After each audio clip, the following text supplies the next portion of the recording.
هاي عاملين ايه؟ تعالي بقى هاتي كده باكت خميرة، وكمان نص كوباية لبن دافي من السخن عشان ما يبوظش الخميرة بتاعتنا، ونحط عليهم معلقة سكر او معلقة عسل عشان نختبر الخميرة. النهاردة هنعمل مع بعض حاجة حلوة قوي، سهلة بسيطة وكلنا هنحبها قوي. كانوا اصحابي جايين يتفرجوا معايا على الماتش وكلموني، كانوا عايزين يطلبوا اكل من بره عشان يعني نقعد مع بعض وكمان ما يتعبونيش، فقلت لهم ماشي تعالوا. وعقبال لما جاهم كنت جهزت احلى عجينه في 10 دقايق. في بوله هننزل ب3 كوبايات دقيق متعدد الاستخدامات، وهسيب لكم اسم الدقيق اللي انا بستعمله في صندوق الوصف. هحط عليهم رشه ملح وننخلهم طبعا، ودي خطوه اساسيه لازم نعملها. انا بقول كده عشان في ناس ساعات بتكسل وبتستسهل وبتعجن على طول. هقولك الخطوه البسيطه دي بتفرق جدا في العجين. هنا هننزل بالخميره بتاعتي اللي انا اختبرتها، طالما عملت رغوه يبقى الخميره كده تمام. بصوا بقى، انا حطيت مكون فعلا خلى العجينه طريه جدا وكان طعمها حلو قوي. معلقتين زبده متسيحه، لازم تجربوا بجد. العجينه بالزبده كان طعمها خرافي. انا ما كنتش متخيله انها هتفرق جدا في الطعم للدرجه دي. هلم هنا بقى الدقيق بتاعي بالراحه كده، وبعدين هقولك على حاجه. هننزل بشويه ميه صغيرين، الميه برضو دافيه مش سخنه عشان ما تبوظش الخميره بتاعتي. انزلي بالميه شويه شويه واعجني كده بالراحه عشان تعرفي مقدار الميه المظبوط. كل دقيق بيختلف في مقدار السوائل بتاعته. انا هنا تقريبا خدت نص كوبايه ميه. وانزلي بالميه واحده واحده، ما تنزليش مره واحده عشان ما تسحش منك وتسيل وتحطي دقيق اكتر ومقدار العجينه يبوظ منك.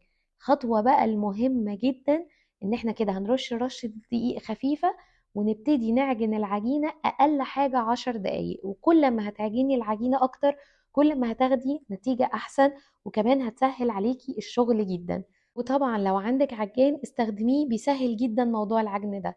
هنا وصلت للقوام اللي انا عايزاه، لونها فتح وما بقتش بتلزق خالص في الايد.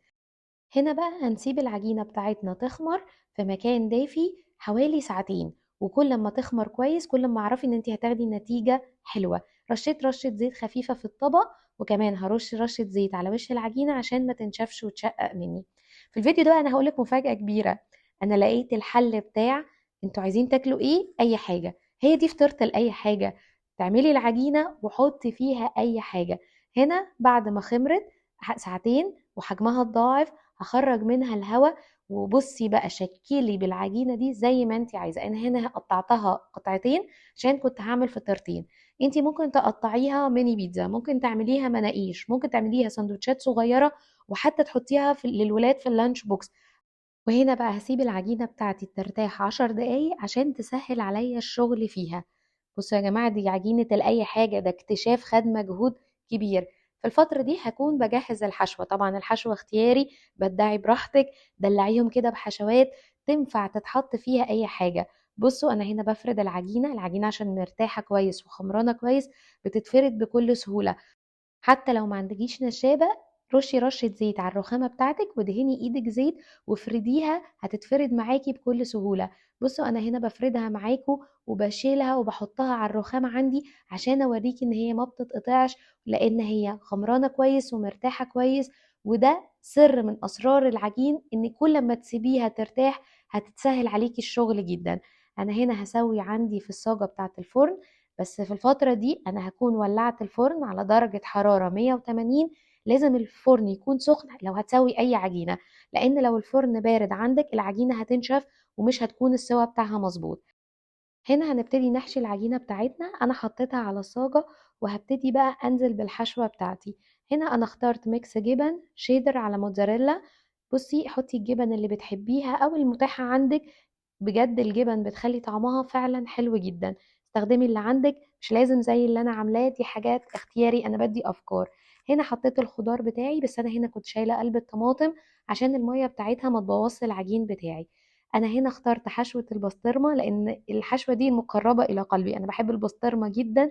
والفطير اللي بالبسطرمه فعلا طعمه حكايه. بس انا هنا مش بحط زيتون ولا جبنه رومي عشان الفطيره ما تبقاش حادقه.